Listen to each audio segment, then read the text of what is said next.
there's a man who is permanently, legally banned from ever entering the United States again. Not metaphorically, officially, forever. And yet, an American company, Netflix, looked at his life story and decided it needed to become a TV show. His name is Toru Muranishi, and the reason he's banned involves the FBI, Pearl Harbor, and 2 airplanes having sex in the sky. We'll get there.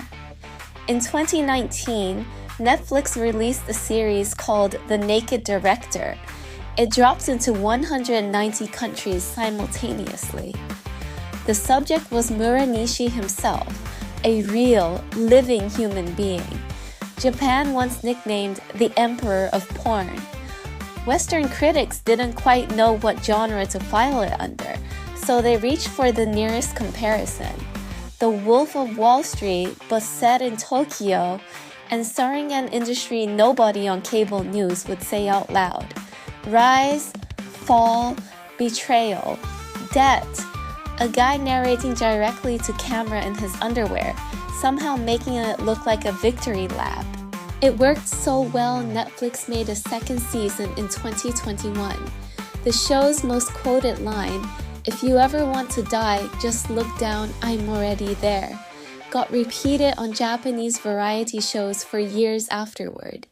Here's the detail that makes the whole thing absurd. Muranishi has said publicly that when Netflix, an American company, first approached him, his instinct was to say no. Because the last time America paid this much attention to him, it ended with federal agents and a prison cell.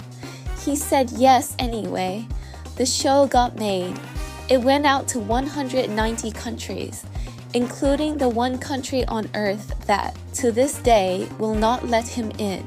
He couldn't attend a single screening of his own Netflix biopic in the country that financed it.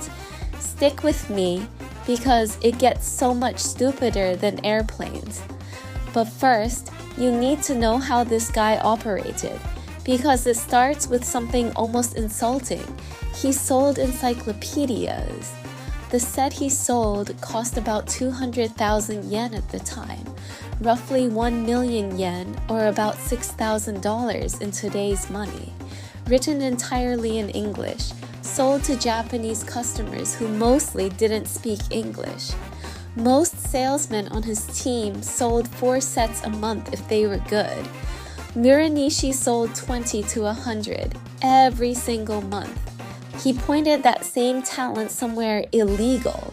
By 1980, he was running a chain of stores across Japan, selling underground, uncensored porn magazines. Material that cost him about 200 yen to print and sold for over 10,000 yen, roughly $2 turning into $60. At its peak, that business alone pulled in around 2 billion yen a year, somewhere between $12 and $25 million today, depending how you adjust for inflation. Then he got arrested, obviously. So he pivoted again into adult video, a format nobody respected yet. He didn't just direct. He picked up the camera himself, got in front of it himself, performed in it himself. Within a few years, his company's annual revenue topped 10 billion yen, north of $60 million a year by today's exchange rate. Now here's how the Netflix story actually started, decades before Netflix existed. In December 1986, Muranishi flew his crew and 15 cast and staff to Hawaii to film something nobody had attempted before, an adult scene shot mid-air, using 2 small aircraft flying in formation directly over Pearl Harbor, the actual Pearl Harbor, restricted military airspace. Decades after Pearl Harbor itself, the FBI had already been quietly watching him. This was the excuse they needed. He was arrested, and prosecutors did something that still reads like a typo. They sought a sentence of 370 years, not 30, 370. He spent over 6 months in a Hawaiian jail before trial, locked up alongside what he later described on Japanese TV as some of the most dangerous criminals from around the world, all funneled into one tourist island detention center. He said he genuinely envied death row inmates during that time. Their sentence, at least, had an endpoint. Here's the twist nobody sees coming. The thing that saved him is illegal in his own country. In Japan, over 99% of people formally charged get convicted. There's no real plea bargain system. In America, there is. So Muranishi's lawyers used the one tool Japan doesn't give its own citizens: cut a deal and walked all 15 of his staff out with 0 charges. Cost him about $600,000, cheapest 370 years he ever avoided. He flew home. He has never been allowed back into the United States since, officially, permanently. 7 criminal convictions. A company that collapsed owing roughly 5 billion yen, about $31 million at today's rate.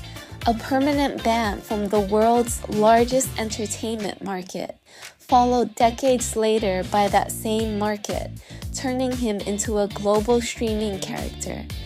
Muranishi is over 70 now, still doing Japanese television, still completely unrepentant, still telling interviewers every disaster in his life eventually turned out useful. A few weeks ago, he turned up at a celebrity's anniversary party like it was nothing.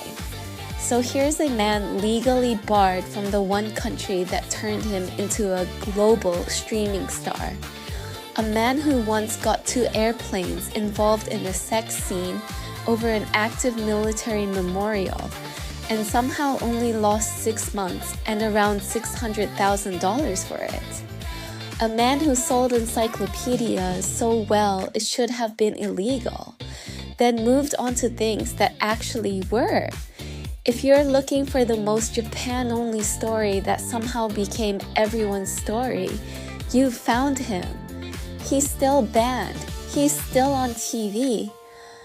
And he's still somehow completely fine with all of it.